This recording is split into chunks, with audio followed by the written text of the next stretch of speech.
Chama cha Mapinduzi kinajiandaa kuwa kitovu kikubwa cha maamuzi ya kisiasa ambapo macho na masikio yote ni huko jijini Dodoma kwa ajili ya mkutano mkuu wa CCM Taifa ambao utafanyika tarehe 29 hadi 30 Mei 2025, ambapo leo tumezungumza na wananchi kuhusiana na mkutano huo ili kupata maoni yao. Wao kama wananchi wanazungumziaje kwa ujumla?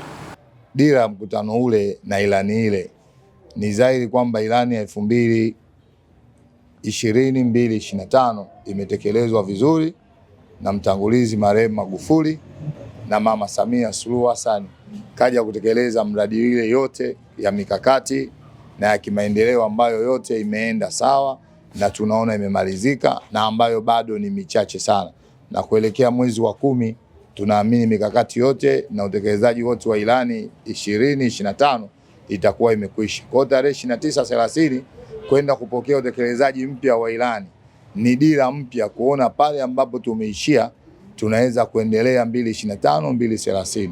Naamini kabisa wajumbe wa mkutano mkuu taifa wanaenda kuionyesha Tanzania na dunia nzima mwanga wa serikali ya Mama Samia, ambapo tunaamini kwa utekelezaji wa ilani iliyopita Mama Samia anaenda kushinda kwa 99% ya kura zote za Watanzania, kwani Chama cha Mapinduzi na sera zake na mikakati iliyofanya kwa wananchi, tunaamini atakayemnyima kura Mama Samia atamnyima tu kwa sababu binadamu kila mtu ana muono wake na mapungufu yake, na tutaheshimu, lakini ukweli 90% tutampa kura Mama Samia. Kwa lugha ya Chama cha Mapinduzi tunasema Samia mitano tena. Rai yangu ni watakiwa wajumbe wa mkutano mkuu taifa wanaoenda Dodoma na ambao wameshafika wapokee utekelezaji mwema wa ilani na kuipitisha na kumuunga mkono mama. Tuje tujipange kwa ajili ya kampeni na kuhakikisha mama anashinda. Na ni nini wito wako kwa wananchi kuelekea mkutano huu? Wito wangu kwa wananchi, kwanza kwa waliokuwa Dodoma wasogee, kwa sababu Chama cha Mapinduzi ni chama rafiki. Wasogee, wananchi wa Dodoma wasogee, wamealikwa, na sisi ambao tuko nje ya mkoa wa Dodoma basi tukae tuweze kusikiliza na kuona, na naamini media zote zitakuwepo Dodoma.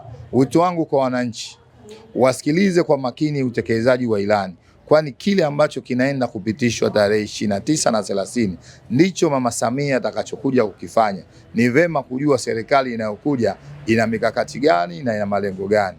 Rai yangu, naamini waliotunga utekelezaji wa ilani wameweka kipaumbele haswa kwenye swala la afya, kwa maana kwamba kwenye swala la afya bado kuna changamoto nyingi, lakini naamini utekelezaji wa ilani inayoenda itakuwa imewekeza msisitizo kwenye Wizara ya Afya, kwa maana kwamba kama ni bajeti itabidi iongezwe ili kuweza kutimiza afya ya Watanzania walio wengi, kwani afya ndio kila kitu. Miundombinu na mambo mengine, maji, tumeona upande wa maji Mheshimiwa Aweso, na mimi kama mwenyekiti wa serikali ya mtaa namhakikishia Mheshimiwa Waziri Aweso kazi aliyoifanya mtaa wangu wa Kibangu una mapungufu madogo madogo sana ya kibinadamu, weza bomba kukatika nini, lakini maji yanafika.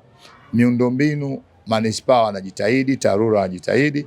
Naamini kwa utekelezaji huu mpya unaoenda kupitishwa mambo yataboreka zaidi na yatakuwa bora zaidi. Kwa ilani ya CCM imetekelezwa 90%, na ambacho kinaenda kutekelezwa kule ni halali, na tunaomba wajumbe wote ambao wanaelekea kule wakaitazame ilani, waitekeleze ilani. Tunaamini Samia Suluhu ndio atakayesimama katika kupeperesha bendera ya Tanzania. Kwa miradi ambayo Rais Samia Suluhu Hassan ameitekeleza sasa hivi, unalipi la kuambia wananchi? Mimi nawaambia Samia Suluhu ametengeneza miradi mingi, licha aliyoianzisha yeye, pia aliyoiacha hayati John Pombe Magufuli. Karibuni 95% yote kaitekeleza. Rai yangu kwa wananchi, tunaomba tuiangalie hii miradi kwa makini, tuitunze na tuiweke sawa, kwa sababu ni faida yetu na vizazi vijavyo. Kwa asilimia kubwa ilani ya Chama cha Mapinduzi imetekelezwa kwa kiwango kikubwa sana. Kwa hiyo tunatarajia ilani ambayo tunaletewa, kwa sababu chama kina mfumo wa uandaji wa ilani, tukiamini kabisa kwamba wachambuzi wamechambua vizuri, wameiandaa vizuri, sisi ni kwenda kuipokea tayari kwa utekelezaji, kwa sababu Chama cha Mapinduzi tunajulikana na tunaaminika kwa utekelezaji wa ilani, kwamba ilani tunayoitoa ndio tunaenda kuitekeleza. Na unazungumziaje maendeleo ambayo yanafanywa na serikali ya awamu ya 6 chini ya uongozi wa Rais Dr. Samia Suluhu Hassan? Mama Samia mitano tena. Utekelezaji wake wa ilani umekuwa ni mzuri sana.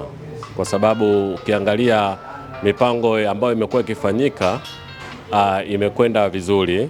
Ilani imetekelezwa kwa asilimia kubwa sana, naweza nikasema asilimia 99. Unaweza kututajia miradi ambayo Rais Samia ameitekeleza kidogo ambayo unaona wewe sasa hivi wananchi wananufaika nayo?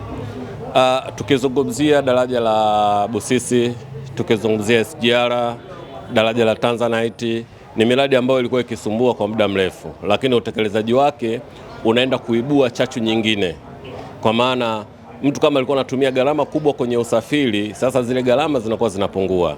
Ukiangalia leo hii Dodoma tunakwenda kwa kutumia muda mchache sana, mtu ana uwezo kwenda Dodoma akafanya kazi akarudi Dar es Salaam.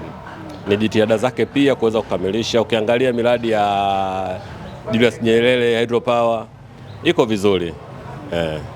Kuelekea mkutano huu ambao utafanyika tarehe 29 na 30 huko Dodoma, unawaambia nini wananchi? Tuwe wavumilivu, tuwe na subira, tuisikilize ilani inayoenda kutolewa, tuipokee na tuifanyie kazi. Mtazamaji wa Sat Media, hayo ni maoni ya wananchi kuelekea mkutano mkuu wa CCM Taifa ambao unatarajia kufanyika tarehe 29 hadi 30 2025 mwezi huu. Endelea kutembelea katika mtandao wetu wa kijamii ya Instagram, Facebook, X na TikTok, na huko tunakuwekea matukio mbalimbali. Lakini pia wewe kama mwananchi usichelewe, na bado haujachelewa. Fika Dodoma kwa ajili ya kusikiliza maamuzi ya Chama cha Mapinduzi CCM katika mkutano huo mkuu wa taifa. Mimi ni Jacqueline Martin na ni makamera ni Emmanuel Paul.